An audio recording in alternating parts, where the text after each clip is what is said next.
Mkristo kama chombo ndani ya nyumba ya Mungu. Mkristo kama chombo ndani ya nyumba ya Mungu. Katika Agano la Kale kulikuwa na hekalu moja tu katika taifa la Israeli ambalo liliagizwa kujengwa katika Kumbukumbu la Torati 12:5 na Mambo ya Nyakati ya Pili sura 6 mstari wa 5 mpaka wa 6. Hekalu lilijengwa Yerusalemu.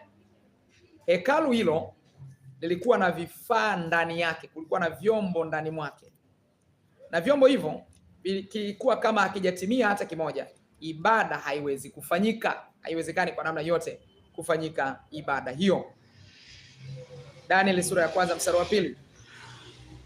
Bwana akamtia Yehoyakimu mfalme wa Yuda katika mkono wake pamoja na baadhi ya vyombo vya nyumba ya Mungu, naye akavichukua mpaka nchi ya Shinari. Shinari ni eneo la zamani kidogo ambao kwa lugha leo tunaita Iraki.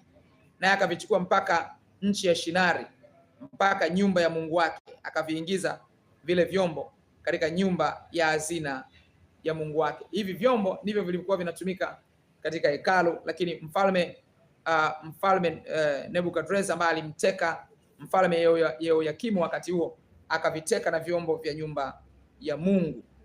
Sasa vyombo hivi vilikuwa, ili huduma ifanyike ndani ya hekalu, lazima vyombo hivyo viwepo. Visipokuwapo, maana yake huduma haiwezi kufanyika. Vivyo hivyo sisi tuliokoka tunaitwa vyombo vya Mungu katika hilo hekalu la Mungu, vyombo vya Mungu katika nyumba ya Mungu. Sasa kama tunatakiwa kuwapo katika ushirika wa mahali pamoja na tusiwepo katika ushirika huo, maana yake huduma ya Mungu, ibada ya Mungu, kumwabudu Mungu katika kiwango kinachostahili kunakuwa kuko chini ya viwango. Nani anayesababisha sasa ibada ya kumwabudu Mungu iwe chini ya viwango? Ni yule ambaye alitakiwa awe mshirika wa mahali fulani na hawi mshirika, anarandaranda tu huku na kule, manake huyu atastahili adhabu. Biblia inasema katika Timotheo wa pili sura ya 2 mstari wa 20 mpaka mstari wa 22. Timotheo wa pili sura ya 2 mstari wa 20 mpaka mstari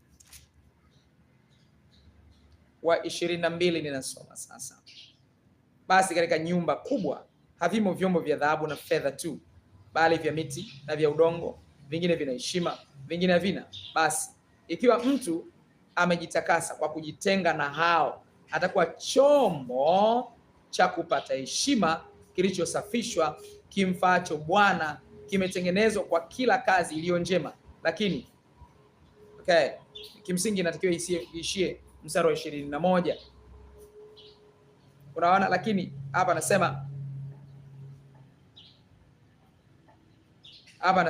mstari wa 21, basi ikiwa mtu amejitakasa kwa kujitenga na hao, atakuwa chombo cha kupata heshima, kilichosafishwa, kimfaacho Bwana, kimetengenezwa kwa kila kazi iliyo njema. Sisi ni vyombo vya Mungu katika hekalu la Mungu, katika nyumba ya Mungu. Lazima tuwepo wote katika mahali pamoja ili kufanya huduma ya Mungu iweze kwenda sasa. Utaona mtu anaweza akawa ni kiongozi, anaweza akawa anatumika kanisani, unatumika katika eneo lolote. Kuto kuwepo kwako kunafanya huduma ya Mungu haifanyike katika kiwango kinachostahili mahali. Wewe ndio mwenye hatia, wewe ndio unasababisha Mungu asitukuzwe katika viwango vinavyostahili. Unapiga kinanda mahali, unasema mimi leo naenda kusali mahali kwingine. Huduma inalala kwa sababu ya kwako. Mungu ataleta hatia juu yako, hukumu itakuwa juu yako. Lazima ujirekebishe, ukae katika mstari.